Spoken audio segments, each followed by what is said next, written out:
Well, hello, Perennial Pride listeners. Thanks for joining me on this episode. So, you're in for another treat. I have a return guest with me, Monica Felton. If you didn't listen to our first discussion, it's episode 47. Really should listen to it. It's called "You Don't Have to Sacrifice Your Future for College." Pretty good thing, right? I mean, this day and age, college, especially now as I'm getting into it myself, my kids are getting a little older, so the reality of college is really hitting me in the face. And today I wanted to bring back Monica because she shares the truth around college, right? There's a lot of emphasis on how important college is and education, and I think we all believe education is important, but there's also a financial implication to all of it. And I want Monica to kind of share us the truth about it. And she has a new book out called Making College More Affordable. Who wouldn't want that? So, Yeah. Monica, thanks for joining me and hopefully Thank you sharing for some having me. tremendous wisdom and truth around this topic. Well, thank you so much for having me. I'm really very passionate about making college more affordable. You know, the price of college now is astronomical. And again, as you said, Tom, you know, college is valuable, but at what cost? And families are putting themselves in exorbitant debt, really strangling their financial futures, not only for the parents, but also for their students. So, you know, we want awareness and education around, yes, you can do college and you don't have to sacrifice your retirement. So the book that I wrote, Making College More Affordable, really highlights how do we do this, provide our kids with this wonderful, valuable opportunity of college without burying ourselves financially to do it. So, what are some of the things, especially because you hear the high price, and sometimes I can equate some of the sticker prices and what's a real price, and obviously that's what I care about, right? Right. What am I just going to come out of pocket? So, can you talk a little bit about that? Because I hear that so often that everyone's expecting aid and need-based aid, merit, all these things. Like, what's real in this space? Right. Well, so I walk my families through a process. And the first thing families have to understand is what is the true cost of college? And Tom, you alluded to it. It's something called the sticker price. And the sticker price of a college is really the tuition, books, room and board, extra fees, expenses, etc. Now, you can find the cost of attendance for every school that we have in this country. We have over 4,000 four-year universities in the United States. There's a marvelous website called collegeboard.org, and you can research the cost of the college that you're interested in. So that's number one. What does college cost? Now, brace yourselves because a four-year public school college education costs about $120,000 today. And we're recording this in 2023. That price is inflating at 3 to 5% every single year. So the sticker price, we have to understand what that is. The second piece we have to understand is, what are you expected to pay? So as a family, there's formulas that are used to determine how much money you're actually going to have to pay for college. This term used to be called expected family contribution. But in 2021, we had something called the FAFSA Simplification Act. That was something that was passed by Congress to sort of help simplify financial aid in colleges. And so they have changed this term, expected family contribution, to a term called SAI, or Student Aid Index. Now, what's interesting is the reason they changed this term is that expected family contribution was very misleading. Families would think that all they would be expected to pay was this EFC number, and it just wasn't true. Colleges were requiring that families paid much more than their expected family contribution. So to simplify things, they changed expected family contribution to what's called Student Aid Index. So that just sort of helps families understand what they're supposed to pay for college. So those two things alone, the sticker price and what you'll be expected to pay, will help you embark on the journey of where your kid can go to college. Because, Tom, as you said, finances play a huge part. I don't care if you make $1 million a year, right? Going to school at an $85,000 a year school is going to impact your finances. So anyway, that's kind of where we start. But college, two things. If you hear nothing else from this podcast, number one, college is expensive, way more expensive than you ever thought it could be. And number two, you are expected to pay. There's not a lot of help. There is some help, but there's not a lot of help out there for families who actually earn an income. So taking that as a backdrop, because that's helpful, what are some things that, obviously we talk about planning all the time in our financial lives, like kind of get ahead of it. What are some things that families could be doing ahead of time that maybe they're not really doing, to prepare for something like this? Because a lot of people are now scrambling kind of towards the end as the kids are getting into high school, and they're coming up with realities that maybe they're behind the 8 ball a little bit or behind the plan. What can they realistically do ahead of time to kind of deal with this immense investment? Save money sooner. I always joke the best time to start planning for college was when your child was in the womb. Right. And so if we actually had a systematic savings plan for our young children, you would be amazed at how far that would go. But I understand with inflation, if things are expensive today and it's hard to save, right? I mean, very few Americans are saving more than 10% of their gross income. I mean, Tom, I know you and I encourage families to save 20% of their gross income to really secure their financial future. But number one, I would say to save. Number two is tell your kids to study hard and get good grades. Grades matter, right? Mm-hmm. If your child is not succeeding in high school, the likelihood that they're going to succeed in college is very small, right? So if you have a child who's excelling in high school, right, and the colleges will reward smart, merit, academically sound student with something that we call merit money. So merit money is what schools use to entice kids to come to their program.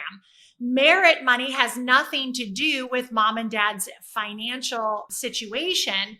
Merit is purely based on your students, and there is some merit money available for smart kids.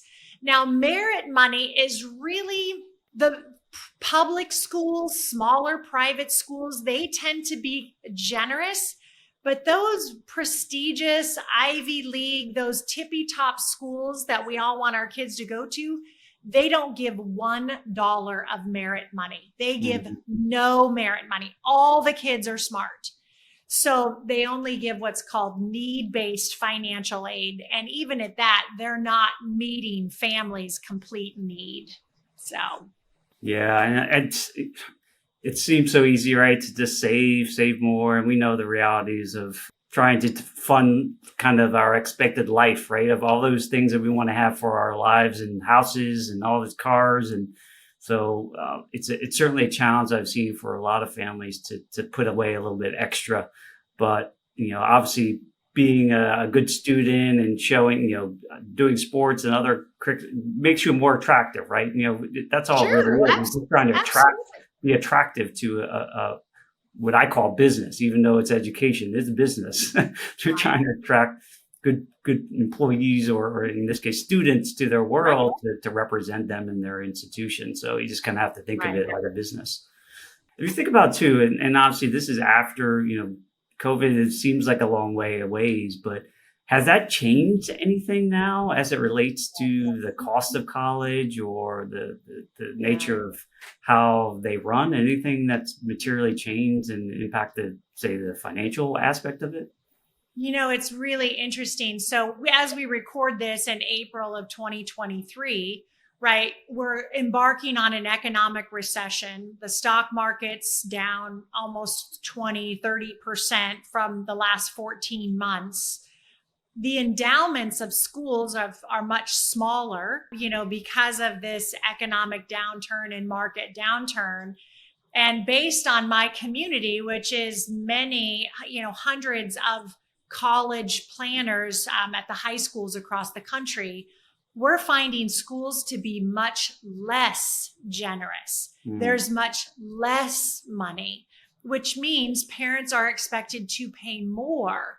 So what we've found over the last couple of years is that the expectations of families to pay more is almost doubling, but our income hasn't doubled, right? And because of inflation, actually our dollars are going a lot less far. So it's really the college situation paying for college is getting much worse, not much better. Now, I will tell you that the amount of loans being issued for college has skyrocketed. Between PLUS loans, that's a parent loan for undergraduate students, parents are taking on significant debt to send their kids to college. And then I don't think I need to bring up the crisis that we're having in student loan debt. We have almost $2 trillion, not million, not billion, almost $2 trillion of student loan debt that the current administration is doing everything they can to wipe out. I mean, $2 trillion, that's like 3 times the size of our military budget, and our government is talking about just wiping that away. So there's interesting things happening around the cost of college, who's expected to pay for college. And really what I just want to bring is awareness. I just want to help families understand, to what you said, the truth, the reality of the situation of college, so that families can make the best decisions for themselves and how they want to move forward in the future. And it's kind of striking to me, especially when I was growing up. It was like you had to go to college, right? It was becoming like just a prerequisite to kind of have any level of success in our lives. But now, I see it now as I look across, the different industries and areas where people are doing things that probably don't even require an education, like formally, to do, right? Starting their own businesses or take advantage of social media, whatever the situation is. Yeah. And so it starts sort of questioning whether is it as important as it used to be, right? And who is it really best for? Because it used to be an automatic thing, but now I'm questioning that, right? That's and right. so how's that playing out, and as you're starting to see that? Well, I do think, and unfortunately it's due to this, the huge cost. So maybe it's good, but families are reconsidering what's best for their child, right? As I mentioned earlier, if you have a student that's average or failing in high school, they do not need to go to college. They're not going to have a good experience in college. That's just wasting money. But maybe a trade school. Remember the days when we used to have shop in high school and trade schools? And, we need hairdressers, nail techs, electricians, plumbers, construction workers. We need trades. And college does nothing to help kids prepare for that.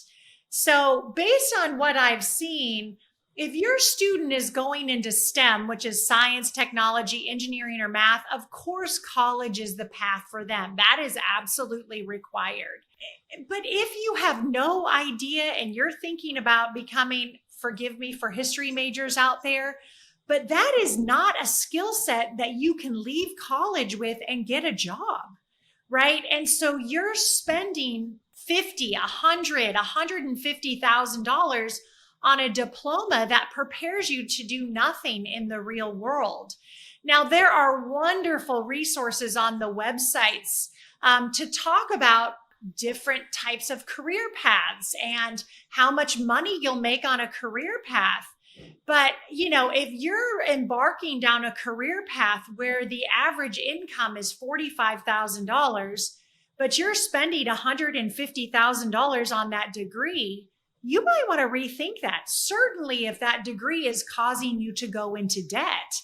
So we just need to have a more holistic approach around what college is, what it's not, what it's supposed to do for you, how much it's going to cost, what is that going to do to your future as a child, and what is it going to do to mom and dad's future? Now, this is kind of a joke, but I say it all the time.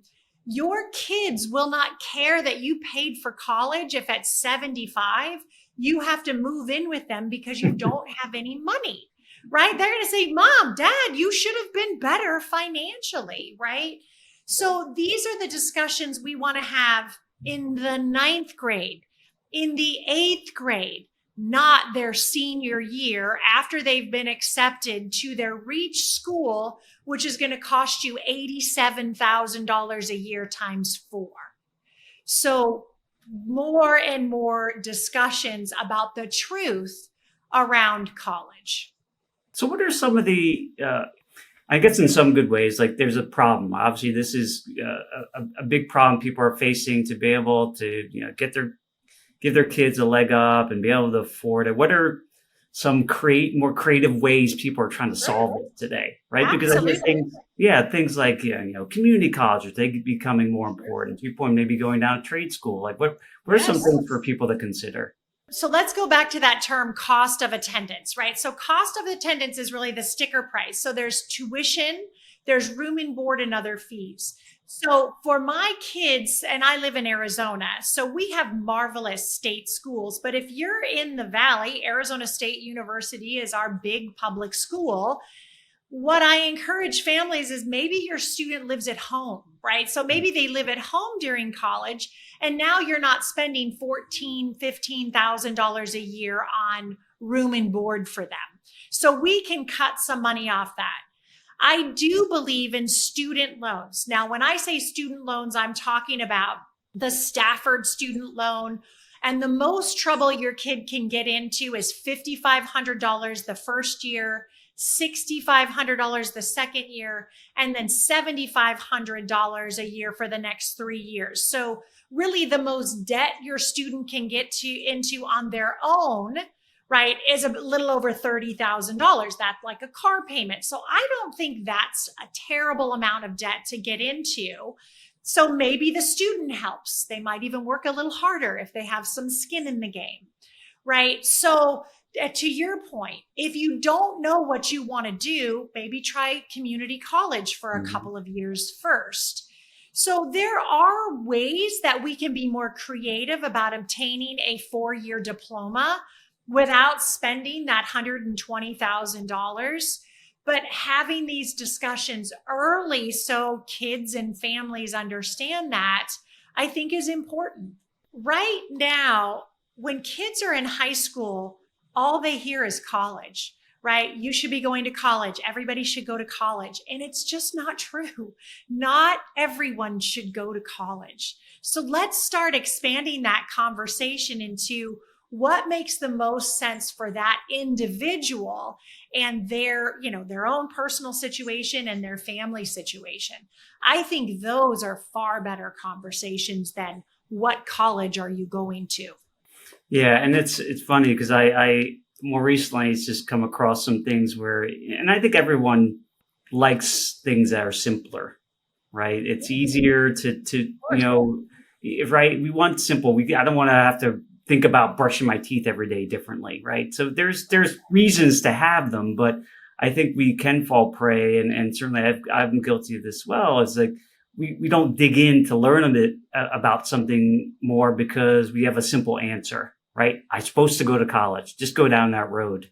But to think about what are some alternatives that might be better takes energy and takes some learning and maybe sort of questioning your beliefs. So it's really hard. So when I think about that, where we save for college is also something that we get roped into saying, this is the only way to do it, right? Is there anything else? So, I know you share a lot about this. So like a 529 plan, you're supposed to do it. And if anyone questions it, it's almost like telling your baby that they're ugly. It's Right. one of those things. But so could you share more about that and some of the alternative options that you've come Yeah. across? So for 15 years, I've been helping families understand there's many terms for it, but I want to teach them a better way to save and pay for things. And so what we do is we construct what I call a properly structured dividend paying whole life insurance policy. And almost 50% of the time, people throw their hands up and they say, "What? Life insurance? Oh, no." Okay. Well, if you can just take a deep breath and continue to learn, what you'll understand is these properly structured dividend paying whole life insurance policies, almost every bank in America uses this, right?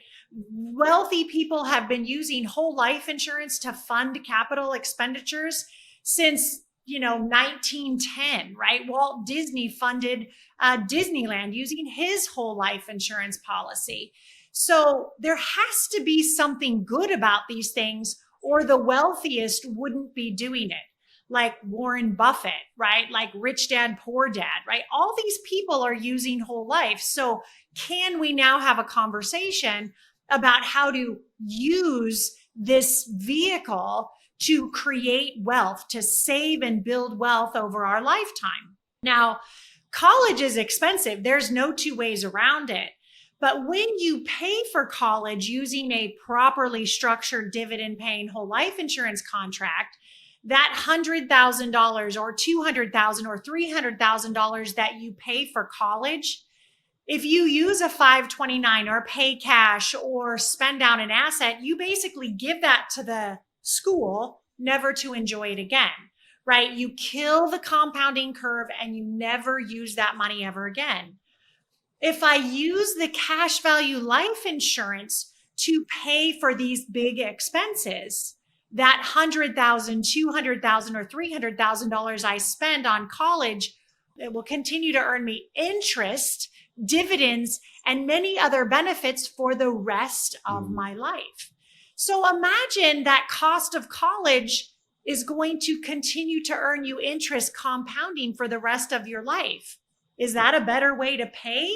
I think so. And based on 15 years of experience and the hundreds of families that I've helped with this expense, they are in a better financial position. They did not sacrifice their retirement because they chose a different way to pay for college than what the pundits are telling them to do.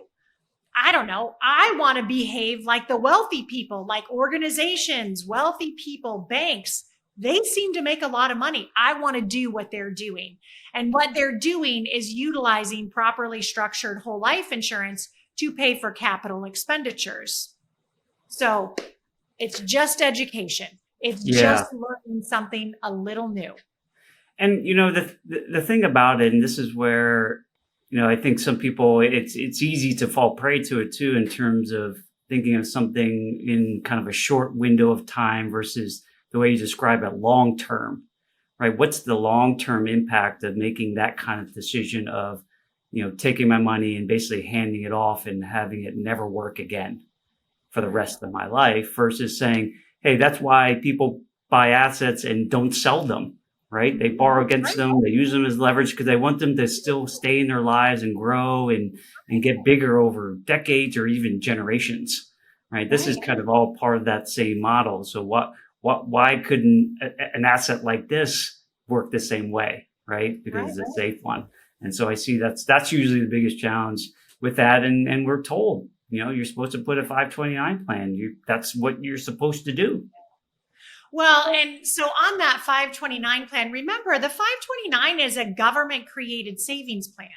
So anytime the government creates something and tells me that's where I should put my money, I'm a little suspect, right? So there are some limitations to the 529 plan. Number one, it's at market risk, right? You have to invest in the market. Now, I have gotten some hate mail that you can put 529s into money markets, but nobody does that, right? I mean, yes, you can, But no advisor is doing that. They put them into the stock market. So today, 2023, almost all the 529 plan that I have had exposure to are down. They're down at least 25, 30%. Number two, so that's market risk is number one. Number two, they are a visible asset on the FAFSA. So what that means is that form that you fill out to try to get financial aid from the government, it's a 529 is a fully visible asset. So it quite possibly could reduce your financial aid. So the government tells you to save there, but then the government says, when you save there, we're going to reduce the amount of money that you get for college. And lastly, you have to use a 529 to pay for college. Like, what happens if you've been saving in a 529 since your child was a baby, and then at 12, they need braces, right? Where we need that money to do something different with. Well, the government will charge you a penalty if you don't use the money for college. Now, they did in this FAFSA Simplification Act, they will allow you to roll over unused 529 money into a Roth for the benefit of the student, but there's at least 9 rules and regulations that you have to follow to roll that money over. None the least of which is, mom and dad, you don't get the money back. It's not, you can't use it anymore. It must go to your child. So 529 plans have lots of rules and regulations about how you can use the money, when you can use the money, who the money can be used for. And in life, I don't know about any of you, I've certainly felt this. We have uncertainty. Things happen that we did not plan on. So being able to have access to liquid capital is an important piece. So 529 plans, just understand what you're getting yourself into, understand the rules and regulations, and before you start putting money into those plans. Yeah, and that's why, to your point, we're not saying that there's only one way to do anything, and this is to uncover kind of what the realities are. And then people can make an informed decision. I think it's just becomes more of an automatic thing sometimes, and you never question it. And you kind of, when you look at it from a broader lens, you say, well, I like the flexibility. That's why I've chosen the different route too for myself, is because I want some more freedom and control of those dollars, and can choose to use it for whatever I want. And if my kids can use it, maybe they start a business. Maybe they, take a exploratory trip for a reason to research something. Who knows? It doesn't matter, right? We should hopefully want to be able to have freedom and use of our dollars for any purpose, right? I hope that's what I would want. Well, wonderful. Hey, Monica, this was a great, again, I appreciate you coming on. So the book, Making College More Affordable, I assume we can get that. Where can we get that? So today it's available on my website at monicafelton.com, soon to be available on Amazon. I'm not quite to that point yet, but please feel free to head over to my website.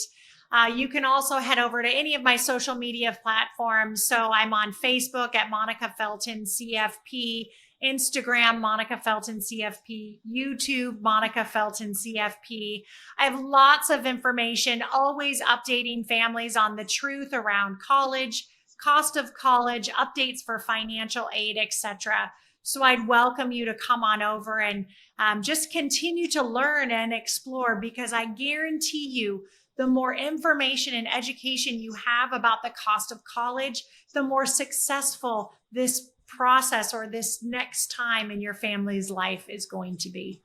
Thank you so much, Monica. And I know audience would have gotten tremendous amount of value out of this, and hopefully reach out to you for some more expert advice. So thanks for joining me today. Thanks, Tom. Have a great day. Take care. Thanks for joining me on this episode today. I really am grateful for you as listeners to the Perennial Pride podcast. I hope you're getting some tremendous value out of it, and hopefully pushing you along your journey to financial freedom. I put this podcast together really to help you get more educated around your finances so that you feel empowered to live the life that you really want. And if you like the content that you heard today or watched, then I would encourage you to go to my website, perennialpride.com. There's tons of other content there. And you can access my book, Wealth Beyond the Numbers. You can buy it there on my website. It's a aggregation of a lot of great tips and tools I've learned to not only build my wealth in my accounts, but build wealth in my life and abundance and joy, and something that has a lot of my experiences in the journey that I've been on personally. Hopefully that can be also of value to you as you sort of move forward. So thanks again for being a Perennial Pride listener, and we'll see you on the next episode.